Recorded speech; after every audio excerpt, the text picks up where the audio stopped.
ਅੰਤਰਿਮ committee ਵੱਲੋਂ SGPC ਪ੍ਰਧਾਨ ਧਾਮੀ ਦਾ ਅਸਤੀਫਾ ਨਾਮਨਜ਼ੂਰ। ਕਿਸਾਨਾਂ ਵੱਲੋਂ ਕੱਲ੍ਹ ਵਾਲੀ ਮੀਟਿੰਗ ਵਿੱਚ ਹੋਵੇਗਾ ਆਖਰੀ ਫੈਸਲਾ। 84 ਕਤਲੇਆਮ ਨਾਲ ਜੁੜੇ ਮਾਮਲੇ ਵਿੱਚ ਸੱਜਣ ਕੁਮਾਰ ਦੀ ਸਜ਼ਾ ਤੇ ਫੈਸਲਾ 25 ਤਰੀਕ ਤੱਕ ਰਾਖਵਾਂ। ਭਾਈ ਅੰਮ੍ਰਿਤਪਾਲ ਸਿੰਘ ਵੱਲੋਂ ਸੰਸਦੀ ਇਜਲਾਸ ਵਿੱਚ ਸ਼ਾਮਿਲ ਹੋਣ ਨੂੰ ਲੈ ਕੇ ਪਾਈ ਪਟੀਸ਼ਨ 25 ਤੱਕ ਮੁਲਤਵੀ। ਸ਼੍ਰੋਮਣੀ ਗੁਰਦੁਆਰਾ ਪ੍ਰਬੰਧਕ ਕਮੇਟੀ ਦੀ ਅੰਤਰਿਮ ਕਮੇਟੀ ਦੀ ਮੀਟਿੰਗ ਤੋਂ ਬਾਅਦ ਹਰਜਿੰਦਰ ਸਿੰਘ ਧਾਮੀ ਦਾ ਅਸਤੀਫਾ ਨਾਮਨਜ਼ੂਰ ਕੀਤਾ ਗਿਆ। ਮੀਟਿੰਗ ਤੋਂ ਬਾਅਦ ਪ੍ਰੈਸ ਵਾਰਤਾ ਵਿੱਚ ਦੱਸਿਆ ਗਿਆ ਹੈ ਕਿ ਸ਼੍ਰੋਮਣੀ ਕਮੇਟੀ ਦਾ ਵਫਦ ਧਾਮੀ ਨਾਲ ਮੁਲਾਕਾਤ ਕਰੇਗਾ। ਅੰਤਰਿਮ ਕਮੇਟੀ ਨੇ ਕਿਹਾ ਕਿ ਗਿਆਨੀ ਹਰਪ੍ਰੀਤ ਸਿੰਘ ਸੰਬੰਧੀ ਫੈਸਲਾ ਹਰਜਿੰਦਰ ਸਿੰਘ ਧਾਮੀ ਵੱਲੋਂ ਇਕੱਲਿਆਂ ਨਹੀਂ ਲਿਆ ਗਿਆ ਸੀ। ਇਹ ਕਮੇਟੀ ਦਾ ਫੈਸਲਾ ਸੀ। ਅੰਤਰਿਮ ਕਮੇਟੀ ਨੇ ਹਰਜਿੰਦਰ ਸਿੰਘ ਧਾਮੀ ਨੂੰ ਆਪਣੀਆਂ ਸੇਵਾਵਾਂ ਜਾਰੀ ਰੱਖਣ ਦੀ ਅਪੀਲ ਕੀਤੀ ਹੈ।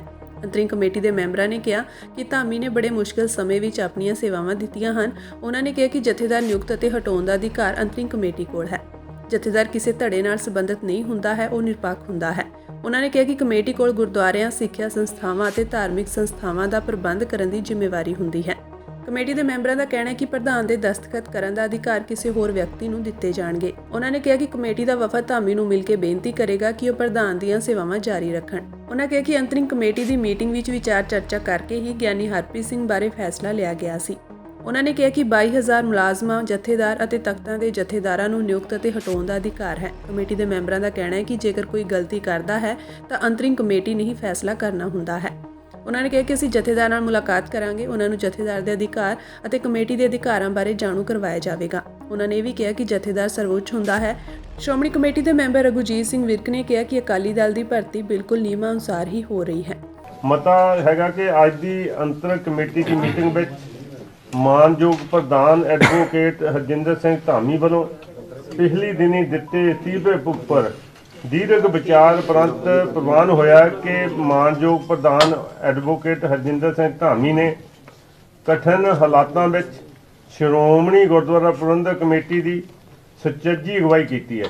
ਉਹਨਾਂ ਦੀ ਅਗਵਾਈ ਵਿੱਚ ਸੰਸਥਾ ਵੱਲੋਂ ਤਰੱਕੀਆਂ ਦੀਆਂ ਪਲੰਘਾਂ ਜਿਹੜੀਆਂ ਪੁੱਟੀਆਂ ਗਈਆਂ, ਉਹਨਾਂ ਵੱਲੋਂ ਕੀਤੇ ਗਈਆਂ ਸੇਵਾਵਾਂ ਦੀ ਭਰਪੂਰ ਸ਼ਲਾਘਾ ਕਰਦਿਆਂ ਮਹਿਸੂਸ ਕੀਤਾ ਜਾਂਦਾ ਹੈ ਕਿ ਜਿਹੜਾ ਕਾਰਨਾਂ ਕਰਕੇ ਪ੍ਰਧਾਨ ਸਾਹਿਬ ਨੇ ਨੈਤਿਕ ਜ਼ਿੰਮੇਵਾਰੀ ਲੈਂਦਿਆਂ ਅਸਤੀਫਾ ਦਿੱਤਾ ਹੈ, ਇਹ ਪ੍ਰਬੰਧਕੀ ਅਧਿਕਾਰਾਂ ਦਾ ਮਾਮਲਾ ਹੈ, ਕਿਉਂਕਿ ਸਿੰਘ ਸਾਹਿਬਾਨ ਸਮੇਤ ਕਿਸੇ ਵੀ ਕਰਮਚਾਰੀ ਜਾਂ ਅਧਿਕਾਰੀ ਦੀ ਜਾਂਚ ਪੜਤਾਲ ਉਪਰੰਤ ਫੈਸਲਾ ਲੈਣ ਦਾ ਅਧਿਕਾਰ ਸ਼੍ਰੋਮਣੀ ਗੁਰਦੁਆਰਾ ਪ੍ਰਬੰਧਕ ਕਮੇਟੀ ਦੀ ਅੰਤਰਿਮ ਕਮੇਟੀ ਨੂੰ ਹੈ। ਇਸ ਲਈ ਸਿੰਘ ਸਾਹਿਬਾਨ ਗਿਆਨੀ ਹਰਪ੍ਰੀਤ ਸਿੰਘ ਨੂੰ ਸੇਵਾ ਮੁਕਤ ਕਰਨ ਦਾ ਫੈਸਲਾ ਇਕੱਲੇ ਪ੍ਰਧਾਨ ਸਾਹਿਬ ਵੱਲੋਂ ਨਹੀਂ, ਬਲਕਿ ਸਮੁੱਚੀ ਅੰਤਰਿਮ ਕਮੇਟੀ ਵੱਲੋਂ ਕੀਤਾ ਗਿਆ ਹੈ। ਅੱਜ ਦੀ ਇਕੱਤਰਤਾ ਮਾਨਯੋਗ ਪ੍ਰਧਾਨ ਐਡਵੋਕੇਟ ਹਰਜਿੰਦਰ ਸਿੰਘ ਧਾਮੀ ਵੱਲੋਂ ਦਿੱਤੇ ਅਸਤੀਫੇ ਉੱਪਰ ਵਧੇਰੇ ਵਿਚਾਰ ਕਰਨ ਲਈ ਪੈਂਡਿੰਗ ਜਿਹੜਾ ਅਸਤੀਫਾ ਕਰਦੇ ਆ, ਉਹਨਾਂ ਨੂੰ ਮੁੜ ਸੇਵਾਵਾਂ ਸੰਭਾਲਣ ਲਈ ਆਪਣੇ ਫੈਸਲੇ ਤੇ ਪੁਨਰ ਵਿਚਾਰ ਕਰਨ ਲਈ ਇੱਕ ਵਫਦ ਜਿਹੜੇ ਮੈਂਬਰ ਸਾਰੇ ਅੰਤਰਿਮ ਕਮੇਟੀ ਦੇ ਆ ਤੇ ਬਲਦੇਵ ਸਿੰਘ ਜੀ ਕਲਿਆਣ ਯੂਨੀਅਨ ਮੀਤ ਪ੍ਰਧਾਨ, ਬੀਬੀ ਹਰਜਿੰਦਰ ਕੌਰ ਜੀ, ਸਰਜੀਤ ਸਿੰਘ ਤੁਗਲਵਾਲਾ, ਬਲਦੇਵ ਸਿੰਘ ਕਿਆਮਪੁਰੀ ਤੇ ਸੁਖ ਹਰਪ੍ਰੀਤ ਸਿੰਘ ਰੋਡੇ ਤੇ ਹੋਰ ਵੀ ਜਿਹੜੇ ਸਾਡੇ ਅੰਤਰਿਮ ਕਮੇਟੀ ਦੇ ਮੈਂਬਰ ਆ ਉਹ ਜਾ ਸਕਦੇ ਆ।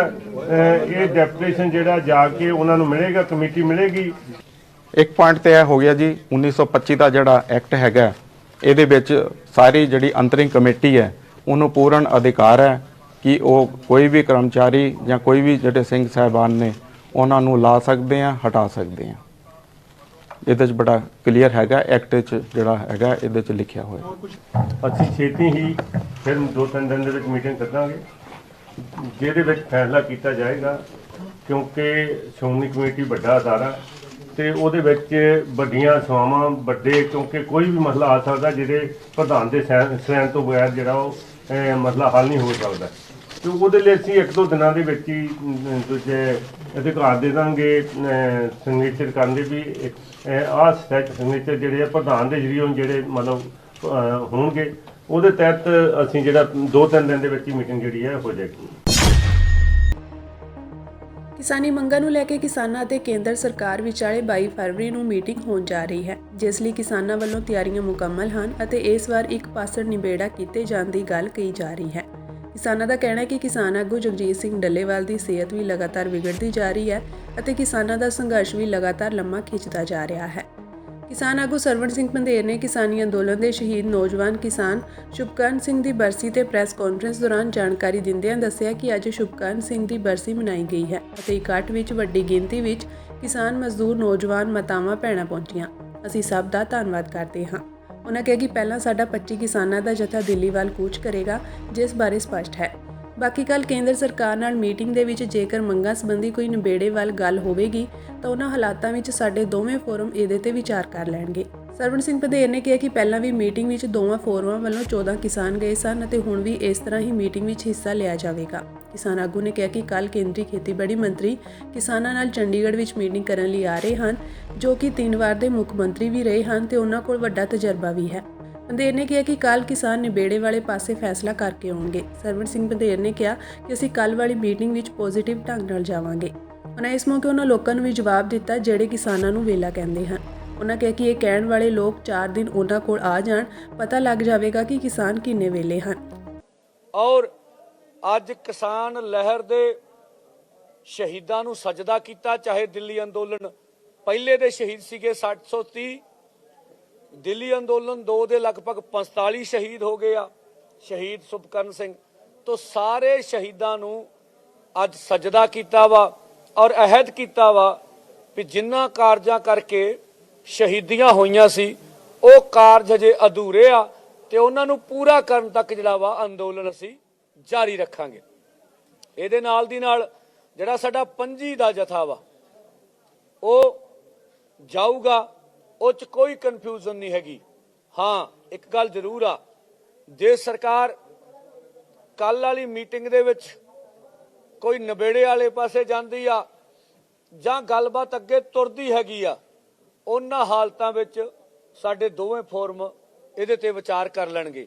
ਸਾਡੇ ਵੱਲੋਂ ਕਿਸਾਨ ਆਗੂਆਂ ਵੱਲੋਂ ਮੀਡੀਆ ਦਾ ਸਵਾਲ ਹੁੰਦਾ, ਅਸੀਂ ਪੋਜ਼ਿਟਿਵ ਮਾਈਂਡ ਨਾਲ ਜਾਂਦੇ ਹੈਗੇ, ਕਿਉਂਕਿ ਅਸੀਂ ਸਮਝਦੇ ਹਾਂ ਵੀ ਸੜਕਾਂ ਤੇ ਬਹਿਣਾ ਤੇ ਅੰਦੋਲਨ ਕਰਨਾ ਸੌਖਾ ਕੰਮ ਨਹੀਂ ਹੈਗਾ। ਜਿਹੜੇ ਇਹ ਕਹਿੰਦੇ ਆ ਨਾ ਕਿਸਾਨ ਮਜ਼ਦੂਰ ਵਿਹਲੇ ਆ, ਉਹ 4 ਦਿਨ ਸੜਕ ਤੇ ਆ ਜਾਣ, ਆਪੇ ਪਤਾ ਲੱਗ ਜੂਗਾ ਵੀ ਕਿੰਨਾ ਕੁ ਵੇਲ ਹੁੰਦਾ ਵਾ। ਤਾਂ ਅਸੀਂ ਪੂਰੇ ਦੇਸ਼ ਦੇ ਹਿੱਤ ਲਈ, ਕਿਸਾਨਾਂ ਮਜ਼ਦੂਰਾਂ ਦੀ ਹਿੱਤ ਲਈ ਇੱਥੇ ਬੈਠੇ ਹੋਏ ਆ। ਅਸੀਂ ਵੀ ਚਾਹੁੰਦੇ ਆਪਣੇ ਪਰਿਵਾਰਾਂ 'ਚ ਮੁੜ ਕੇ ਜਾਈਏ, ਆਪਣੇ ਘਰਾਂ ਦੇ ਕਾਰੋਬਾਰ ਕਰੀਏ। ਤਾਂ ਅਸੀਂ ਇਸ ਮਾਈਂਡ ਨਾਲ ਹੀ ਜਾਣਾ ਹੈਗਾ ਵਾ ਵੀ ਸਰਕਾਰ ਗੱਲਬਾਤ ਦਾ ਨਿਬੇੜਾ ਕਰੇ। ਕੱਲ ਖੇਤੀਬਾੜੀ ਮੰਤਰੀ ਜੀ ਆ ਰਹੇ ਨੇ, ਸ਼ਿਵਰਾਜ ਚੌਹਾਨ ਜੀ 3 ਵਾਰ ਦੇ ਮੁੱਖ ਮੰਤਰੀ ਨੇ, ਬੜਾ ਤਜਰਬਾ ਉਹਨਾਂ ਦਾ ਆਪਣਾ। ਮੈਂ ਕਹਿੰਦਾ ਪ੍ਰਧਾਨ ਮੰਤਰੀ ਜੀ ਨਾਲ, ਗ੍ਰਹਿ ਮੰਤਰੀ ਜੀ ਨਾਲ ਗੱਲ ਕਰਕੇ ਆਉਣ ਔਰ ਇਸ ਅੰਦੋਲਨ ਨੂੰ ਨਿਬੇੜੇ ਵਾਲੇ ਪਾਸੇ ਲੈ ਕੇ ਜਾਣ, ਜੋ ਅਸੀਂ ਸਮਝਦੇ ਹੈਗੇ। ਔਰ ਅਸੀਂ ਹਾਂ ਪੱਖੀ ਹੋਵਾਂਗੇ, ਅਸੀਂ ਪੋਜ਼ਿਟਿਵ ਢੰਗ ਨਾਲ ਦੋਵੇਂ ਫੋਰਮ ਸੋਚ ਰਹੇ ਹਾਂ। ਸਾਡਾ ਪੋਜ਼ਿਟਿਵ ਮਾਈਂਡ ਆ ਔਰ ਗੱਲਬਾਤ ਜੇ ਲੋਕਾਂ ਦੇ ਦਬਾਅ 'ਚ ਸ਼ੁਰੂ ਕੀਤੀ ਆ ਤੇ ਨਿਬੇੜੇ ਵਾਲੇ ਪਾਸੇ ਵੀ ਲੈ ਕੇ ਜਾਈਏ। ਇਹ ਤੋਂ ਗਾਂ ਜਿਹੜੇ ਸਾਡੇ ਸਾਹਮਣੇ ਆਹ ਕੰਧ ਕੱਢੀ ਹੋਈ ਆ, ਅਸੀਂ ਅੱਜ ਮੀਡੀਆ ਰਾਹੀਂ ਕਹਿਣਾ ਚਾਹੁੰਦੇ ਜਿੰਨੀ ਜਲਦੀ ਹੋ ਸਕਦਾ ਉਸ ਕੰਧ ਨੂੰ ਢਾਇਆ ਜਾਵੇ। ਮੋਦੀ ਸਰਕਾਰ ਇਹ ਕੰਧ ਕਿਉਂ ਕੱਢੀ ਆ? ਪੰਜਾਬ ਤੇ ਹਰਿਆਣੇ ਦੀ ਆਰਥਿਕਤਾ ਦਾ ਨੁਕਸਾਨ ਕਰਨ ਵਾਸਤੇ, ਪੰਜਾਬ ਦੇ ਵਪਾਰੀ ਨੂੰ ਸਾਡੇ ਵਿਰੋਧ ਖੜਾ ਕਰਨ ਵਾਸਤੇ, ਪੰਜਾਬ ਦੇ ਟਰਾਂਸਪੋਰਟਰ ਨੂੰ ਸਾਡੇ ਵਿਰੋਧ ਖੜਾ ਕਰਨ ਵਾਸਤੇ, ਸਥਾਨਕ ਲੋਕਾਂ ਨੂੰ ਤੰਗ ਕਰਨ ਵਾਸਤੇ। ਅਸੀਂ ਚਾਹੁੰਦੇ ਜਿੰਨੀ ਜਲਦੀ ਹੋ ਸਕੇ ਰਾਹ ਖੋਲਿਆ ਜਾਵੇ। ਸਾਡੀ ਮੰਗ ਆ, ਸਾਡਾ ਰਸਤਾ ਰੋਕਣ ਦਾ ਦੋਵਾਂ ਫੋਰਮਾਂ ਦਾ ਕੋਈ ਪ੍ਰੋਗਰਾਮ ਨਹੀਂ ਹੈਗਾ। ਜੇ ਰਸਤਾ ਰੋਕਿਆ ਤੇ ਇਹਨਾਂ ਨੇ ਰੋਕਿਆ, ਜਦੋਂ ਮਰਜ਼ੀ ਪ੍ਰੈਸ ਆ ਜਾਏ, ਜਿਹੜਾ ਮਰਜ਼ੀ ਬੰਦਾ ਆਵੇ, ਸਾਡੇ ਅੰਦੋਲਨ ਕਰਕੇ ਕੋਈ ਗੱਡੀ ਨਹੀਂ ਰੁਕਦੀ। ਇਹਦੇ ਦੋਵੇਂ ਪਾਸੇ ਰਾਹ ਚੱਲ ਰਹੇ ਆ। ਜੱਜ ਕਾਵੇਰੀ ਬਵੇਜਾ ਦੀ ਕੋਰਟ ਨੇ 1984 ਦੇ ਸਿੱਖ ਕਤਲੇਆਮ ਨਾਲ ਸੰਬੰਧਿਤ ਕੇਸ ਵਿੱਚ ਕਾਂਗਰਸੀ ਆਗੂ ਸੱਜਣ ਕੁਮਾਰ ਦੀ ਸਜ਼ਾ ਉੱਤੇ ਫੈਸਲਾ 25 ਫਰਵਰੀ ਲਈ ਰਾਖਵਾਂ ਰੱਖ ਲਿਆ ਹੈ। ਹੁਣ ਸੁਣਵਾਈ ਦੌਰਾਨ ਸ਼ਿਕਾਇਤਕਰਤਾ, ਜਿਸ ਦੇ ਪਤੀ ਤੇ ਪੁੱਤ ਦੀ ਕੁਮਾਰ ਵੱਲੋਂ ਉਕਸਾਏ ਹਜੂਮ ਨੇ ਹੱਤਿਆ ਕਰ ਦਿੱਤੀ ਸੀ, ਉਹਨਾਂ ਨੇ ਸਾਬਕਾ ਕਾਂਗਰਸੀ ਸੰਸਦ ਮੈਂਬਰ ਨੂੰ ਮੌਤ ਦੀ ਸਜ਼ਾ ਦੇਣ ਦੀ ਮੰਗ ਕੀਤੀ ਸੀ। ਜਸਵੰਤ ਸਿੰਘ ਤੇ ਉਹਨਾਂ ਦੇ ਪੁੱਤਰ ਤਰੁਣਦੀਪ ਸਿੰਘ ਦੀ 1 ਨਵੰਬਰ 1984 ਨੂੰ ਹੱਤਿਆ ਕਰ ਦਿੱਤੀ ਗਈ ਸੀ। ਸ਼ੁਰੂਆਤ ਵਿੱਚ ਪੰਜਾਬੀ ਬਾਗ ਪੁਲਿਸ ਥਾਣੇ ਨੇ ਕੇਸ ਦਰਜ ਕੀਤਾ ਸੀ, ਪਰ ਮਗਰੋਂ ਵਿਸ਼ੇਸ਼ ਜਾਂਚ ਟੀਮ ਨੇ ਜਾਂਚ ਸੰਭਾਲ ਲਈ ਸੀ। ਅਦਾਲਤ ਨੇ 16 ਦਸੰਬਰ 2021 ਨੂੰ ਕੁਮਾਰ ਵਿਰੁੱਧ ਦੋਸ਼ ਤੈਅ ਕੀਤੇ ਸਨ। ਇਸ਼ਤਗਾਸ਼ਾ ਧਿਰ ਨੇ ਦੋਸ਼ ਲਗਾਇਆ ਹੈ ਕਿ ਘਾਤਕ ਹਥਿਆਰਾਂ ਨਾਲ ਲੈਸ ਇੱਕ ਵੱਡੇ ਹਜੂਮ ਨੇ ਸਾਬਕਾ ਪ੍ਰਧਾਨ ਮੰਤਰੀ ਇੰਦਰਾ ਗਾਂਧੀ ਦੀ ਹੱਤਿਆ ਦਾ ਬਦਲਾ ਲੈਣ ਲਈ ਸਿੱਖਾਂ ਦੀਆਂ ਜਾਇਦਾਦਾਂ ਨੂੰ ਵੱਡੇ ਪੱਧਰ ਤੇ ਲੁੱਟਿਆ ਤੇ ਅਗਜ਼ਨੀ ਕੀਤੀ। ਇਸ਼ਤਗਾਸ਼ਾ ਧਿਰ ਨੇ ਦਾਅਵਾ ਕੀਤਾ ਕਿ ਭੀੜ ਨੇ ਸ਼ਿਕਾਇਤਕਰਤਾ, ਜੋ ਕਿ ਜਸਵੰਤ ਸਿੰਘ ਦੀ ਪਤਨੀ ਹੈ, ਉਹਨਾਂ ਦੇ ਘਰ ਤੇ ਹਮਲਾ ਕੀਤਾ, ਸਮਾਨ ਲੁੱਟਿਆ ਤੇ ਉਹਨਾਂ ਦੇ ਘਰ ਨੂੰ ਅੱਗ ਲਗਾਉਣ ਤੋਂ ਇਲਾਵਾ ਪਿਓ ਪੁੱਤ ਦੀ ਹੱਤਿਆ ਕਰ ਦਿੱਤੀ। ਪੰਜਾਬ ਤੇ ਹਰਿਆਣਾ ਹਾਈ ਕੋਰਟ ਨੇ ਖਡੂਰ ਸਾਹਿਬ ਤੋਂ ਸੰਸਦ ਮੈਂਬਰ ਭਾਈ ਅੰਮ੍ਰਿਤਪਾਲ ਸਿੰਘ ਵੱਲੋਂ ਸੰਸਦੀ ਇਜਲਾਸ ਵਿੱਚ ਸ਼ਮੂਲੀਅਤ ਲਈ ਦਾਇਰ ਪਟੀਸ਼ਨ ਤੇ ਸੁਣਵਾਈ 25 ਫਰਵਰੀ ਤੱਕ ਮੁਲਤਵੀ ਕਰ ਦਿੱਤੀ ਹੈ। ਭਾਈ ਅੰਮ੍ਰਿਤਪਾਲ ਸਿੰਘ ਨੇ ਪਾਰਲੀਮੈਂਟ ਦੇ ਚੱਲ ਰਹੇ ਬਜਟ ਇਜਲਾਸ ਵਿੱਚ ਸ਼ਾਮਿਲ ਹੋਣ ਨੂੰ ਲੈ ਕੇ ਇੱਕ ਪਟੀਸ਼ਨ ਪਾਈ ਸੀ। ਅਗਲੀ ਸੁਣਵਾਈ ਤੇ ਸਰਕਾਰ ਕੋਰਟ ਵਿੱਚ ਟੈਕਨੀਕਲ ਪੱਖ ਰੱਖੇਗੀ।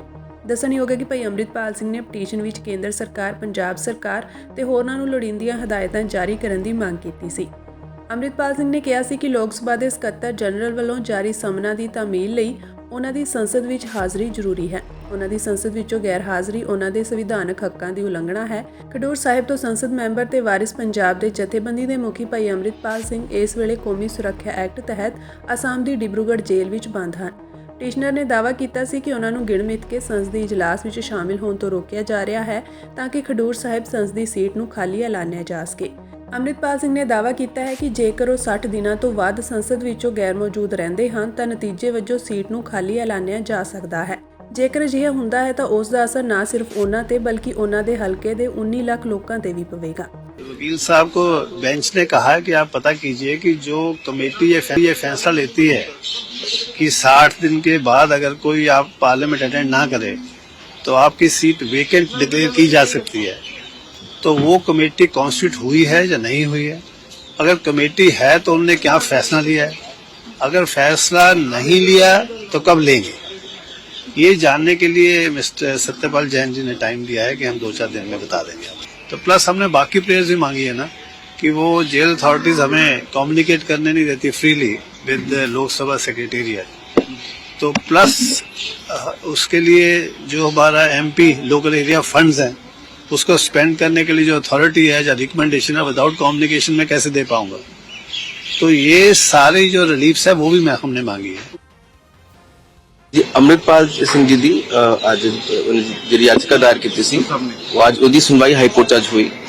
ਉਹਨਾਂ ਵੱਲੋਂ ਹਾਈ ਕੋਰਟ 'ਚ ਅਰਜ਼ੀ ਦਿੱਤੀ ਗਈ ਹੈ ਕਿ ਕਿਉਂਕਿ ਉਹ ਡਿਟੈਂਸ਼ਨ 'ਚ ਹੈ ਇਸ ਵੇਲੇ, ਇਸ ਕਰਕੇ ਉਹ ਲੋਕ ਸਭਾ ਦੇ ਸਿਟਿੰਗਸ ਦਾ ਨੂੰ ਪਾਰਟਿਸਿਪੇਟ ਨਹੀਂ ਕਰ ਪਾ ਰਹੇ, ਜਿਸ ਕਾਰਨ ਉਹਨਾਂ ਦੇ ਪਾਰਟਿਸਿਪੇਟ ਨਹੀਂ ਕਰ ਪਾ ਰਹੇ, ਜਿਸ ਕਰਕੇ ਉਹਨਾਂ ਦੇ ਜੇ 60 ਦਿਨ ਤੱਕ ਐਸ ਪਰ ਕਾਨੂੰਨ ਦੇ ਹਿਸਾਬ ਨਾਲ ਜੇ 60 ਦਿਨਾਂ ਤੱਕ ਲਗਾਤਾਰ ਉਹ ਹਾਊਸ ਦੀ ਸਿਟਿੰਗਸ ਪਾਰਟਿਸਿਪੇਟ ਨਹੀਂ ਕਰ ਸਕਦੇ ਤੇ ਇਸ ਪੁਆਇੰਟ ਤੇ ਉਹ ਡਿਸਕੁਆਲੀਫਾਈ ਹੋ ਸਕਦੇ ਹਨ।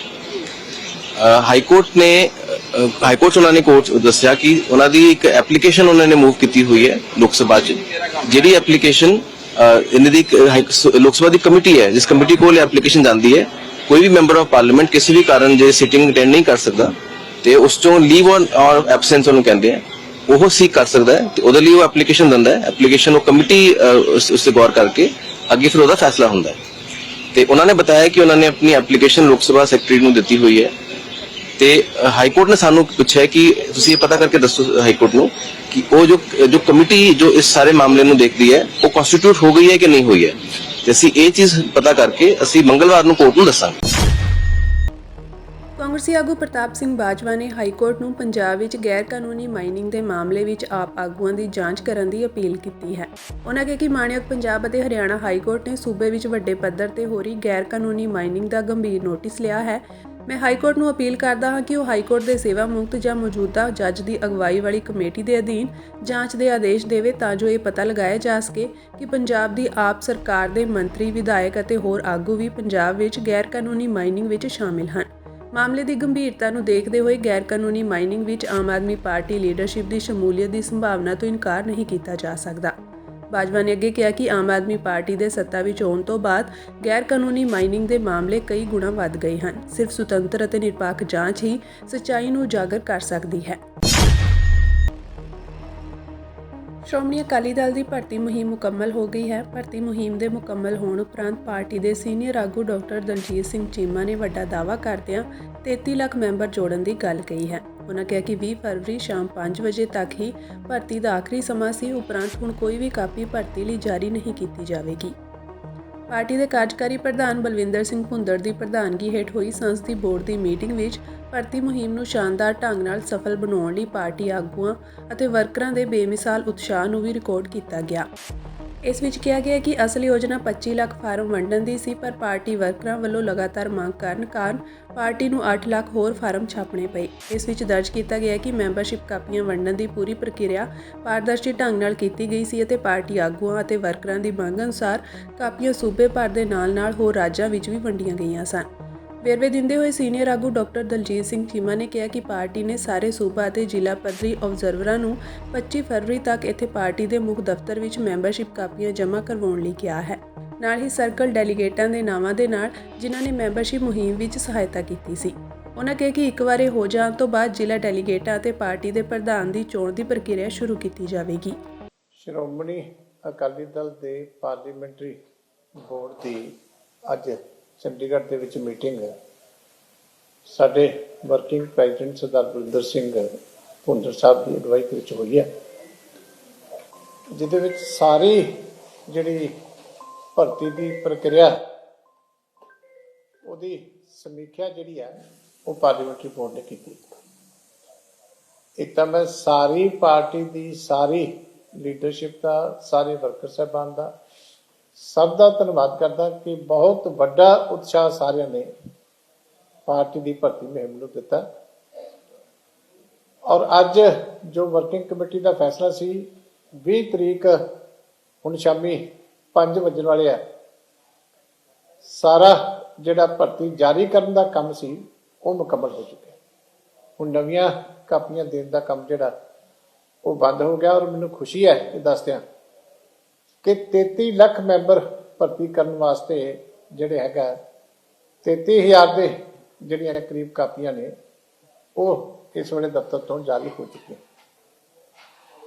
ਔਰ ਨਾਲ ਹੁਣ ਮੈਂ ਸਾਰੇ ਜ਼ਿਲ੍ਹਾ ਆਬਜ਼ਰਵਰ ਸਾਹਿਬਾਨ ਨੂੰ ਵੀ, ਵੱਖ-ਵੱਖ ਸੂਬਿਆਂ ਦੇ ਆਬਜ਼ਰਵਰ ਸਾਹਿਬਾਨ ਨੂੰ ਵੀ ਬੇਨਤੀ ਕਰਦਾ ਕਿ 25 ਤਰੀਕ ਤੱਕ ਜਿਹੜੀ ਭਰਤੀ ਮੁਕੰਮਲ ਕਰਕੇ ਨਾਲ ਭਰਤੀ ਦੀ ਫੀਸ, ਨਾਲ ਜਿਹੜੇ ਸਰਕਲ ਡੈਲੀਗੇਟਾਂ ਦੀਆਂ ਲਿਸਟਾਂ ਨੇ ਜਿਨ੍ਹਾਂ ਨੇ ਭਰਤੀ ਕੀਤੀ ਹੈ, ਉਹ ਸਾਰੀਆਂ ਕਿਰਪਾ ਕਰਕੇ 25 ਤਰੀਕ 5 ਵਜੇ ਤੱਕ ਦਫ਼ਤਰ ਜਮ੍ਹਾਂ ਕਰਾ ਦਿਓ, ਤਾਂ ਜੋ ਅਗਲੀ ਜਿਹੜੀ ਪ੍ਰਕਿਰਿਆ ਹੈ ਜਿਹੜਾ ਡੈਲੀਗੇਟ ਤੇ ਸਟੇਟ ਡੈਲੀਗੇਟ ਬਣਾਉਣ ਦੀ, ਉਹ ਕਾਰਵਾਈ ਜਿਹੜੀ ਹੈ ਉਹ ਸਮੇਂ ਸਿਰ ਆਰੰਭ ਹੋ ਸਕੇ। ਸੋ ਮੈਂ ਸਾਰੀ ਪਾਰਟੀ ਦਾ, ਸਾਰੇ ਲੀਡਰ ਸਾਹਿਬਾਨ ਦਾ, ਸਾਰੇ ਵਰਕਰ ਸਾਹਿਬਾਨ ਦਾ ਸਹਿਯੋਗ ਦੇਣ ਵਾਸਤੇ ਧੰਨਵਾਦ ਕਰਦਾ।